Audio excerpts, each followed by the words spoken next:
Hallelujah, praise Lord. जैसे हम आपने देखा है पहले वीडियो में कि परिवर्तित जीवन कैसा होता है और परिवर्तित जीवन क्यों जरूरी है।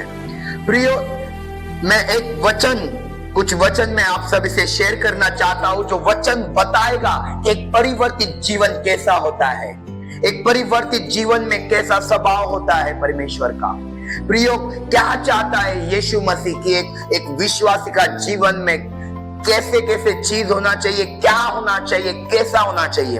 क्योंकि मत्ती उसका 5वां अध्याय 3 से लेकर हम 11 तक आज पढ़ते हैं। धन्य है वे जो मन के दीन है। प्रिय, परिवर्तित जीवन जिसका भी है, जिसका उद्धार हो चुका है, पहली बात तो उनका मन दीन और नम्र होना चाहिए, क्योंकि लिखा है क्योंकि स्वर्ग का राज्य उन्हीं का है। दूसरी चीज, धन्य है वे जो शोक करते हैं, क्योंकि वे शांति पाएंगे। शोक करते हैं, अगर आप शोक कर रहे हो, अगर आप दुखी हो, तो आप धन्य हो प्रियो।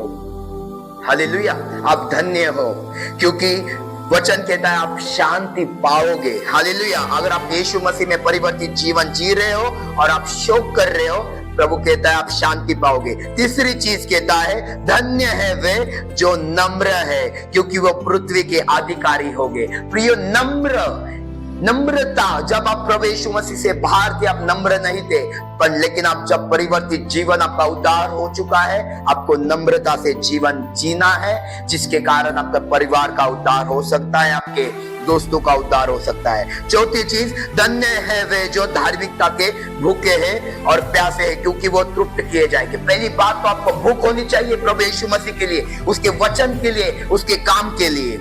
और आगे वचन कहता है धन्य है वे जो दयावंत है, क्योंकि उन पर दया की जाएगी। आप में दया होनी चाहिए, दूसरों के लिए करुणा होनी चाहिए। और एक चीज, धन्य है वे जिनके मन शुद्ध है, क्योंकि वे स्वर्ग को देखेंगे। आपका मन शुद्ध होना चाहिए। और एक चीज परमेश्वर कहता है धन्य है वे जो मेल करने वाले हैं, क्योंकि आप में मेल मिलाप होना चाहिए प्रियो। मेल करने वाले चाहिए, आप कॉम्प्रोमाइज करना होने वाले चाहिए कि लोगों के साथ अगर वो आपसे कुछ कहते तो आप मेल मिलाप करने वाले होना चाहिए। और आगे वचन कहता है धन्य है वे जब मनुष्य मेरे कारण तुम्हारी निंदा करेंगे। जब आपकी निंदा होगी आपके परिवार में, जहां कहीं, प्रियो, सहन करना है। उनकी निंदा करने से आप झगड़ा नहीं करना। प्रभु आप सभी को आशीष दे। आमीन।